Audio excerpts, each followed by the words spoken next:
Good morning. You're listening to Overcoming Life. I am your host, Opal Bailey. During the couple weeks that I've been going through school and doing the things throughout my life, I just noticed that I have really had a time crunch issue because I don't know if you feel the same way I do, but there seemed to be not enough time in a day to get the things done that you need to complete. And I find myself overwhelmed. I found myself feeling flustered because of my time. I felt that it was just not either being used properly or I'm just using too much time in somewhere else.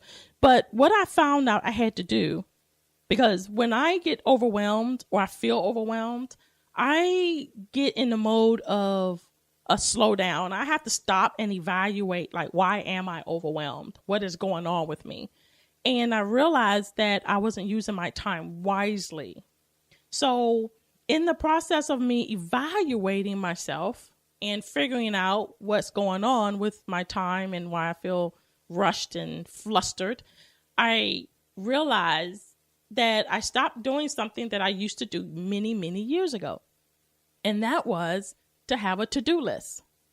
And I remember even with when I was my kids was young and everything, I remembered having a to-do list, even for them, make sure I pick them up from school, make sure their lunch is ready. I have their lunch, I have their dinner, make sure they take a bath at a certain time. And I remember having that list, and it was like so easy for me to be able to track my day and to stay on target. But the main thing I noticed when I had that list was that I wasn't stressed. I wasn't overwhelmed. And it felt good to be able to know that at the end of the day, I accomplished something. So when I was evaluating what was going on with me, I realized I need to get back to what I knew worked for me. And that may be something that you can be encouraged to do. Find something that works for you to get you back on track with your time, because we can always find something to do with our time.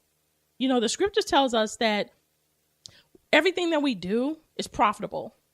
That means that we can do what we want, but is it beneficial? That's the key. Are we using our time in the right place at the right moment, in the right energy? Are we giving attention to something that is going to benefit us? Or are we just using time as something to just be doing things? And another thing that reminded me of how important it is for a to-do list was when one time I was working in ministry, and I'm over the singles ministry at Destiny Church, and I was just getting in. I'm just gung-ho, and I'm just doing a lot of things. We got a lot of activities. And when I heard the Lord speak to me, he said, I don't need you to be busy. I need the ministry to be effective. And it just stopped me in my tracks. And then I had to reevaluate, and I had to okay, God, show me what to do, how to use my time that you've given me, this ministry, wisely. See, we're not to be doing a whole bunch of things. We can do everything we want to do. We can go out and be everything to everybody that we feel like we need to be. But are we being effective in what you're doing? Are you being effective in that one thing? If you're doing one thing, are you being effective in that one thing? Because if you are, then that one thing is what is going to impact everyone else, not doing 20 million things. So I had to learn that myself because I'm a multitask person as well as a perfectionist. So I got to keep doing it, and it got to be perfect. And then you just run yourself ragged. So when I was sitting at home and I'm looking at my schoolwork, and, my school course is more intense now than it was when I first started, because I'm in my major courses, and I'm graduating this year in October. Now I realize that, okay, I can't look at this course now as if I just started college, which they kind of, ease your way into the hard stuff. I have to now buckle down and say, okay, what is beneficial? What things is beneficial for me right now? And it helped me when I created my to-do list. So I will put everything on the to-do list. I put my friends on there, my family, my relationship, my job, my school, my bills, whatever that was important to me, I put on that to-do list for that day.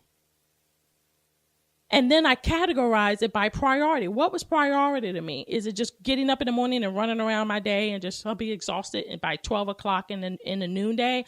Or was my priority first spending time being filled in prayer and getting with God? So my priority first to me is spending time with the Lord, because after that, everything else to me will fall in place. So on my list, I put priority. What is your first thing, your second, your third, fifth? And you just put in there what you need and what you want to do for that day. And then you will see that as you go throughout the day, you look at your list, you can just mark it off. And one thing I noticed that when I started marking things off, it gave me a sense of accomplishment that, wow, I didn't use my day to day as just sitting and looking at television. I didn't use my time frivolously. I used it. I took advantage of it. I kind of, is another way of wording it, became a good steward over it. Because even our time, God gave us that to be a good steward over it. We have to use it and treat it valuable for us in our life, because it is.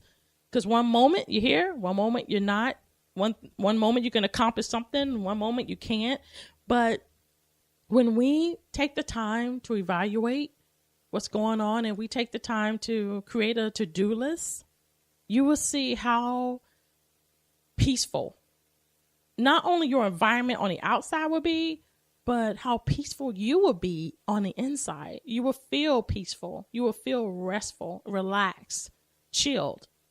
And another thing that helped me through this week too was the ability that is one of the major time management tools I can think of, is when I start saying no. You know, I had to say no to my friends. I had to say no to certain things because I knew that what I had to do and I had to accomplish was more important than hanging out with them, because they're going to be there. You know, they're not going to go anywhere.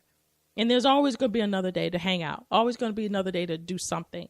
So with those two things, these couple of weeks, it like freed me. It gave my mind so much peace. I was able to sleep better. I was even refocused on what really was important. Another thing that helped me when I did do the to-do list was to look at my list, and I realized that everything that was on there, I didn't accomplish it. I didn't meet that. But it made me not panic because I didn't accomplish it. And it made me not feel like I had to complete it. So I looked at it and I said, okay, well, I didn't do these items, so let me carry it over for the next day.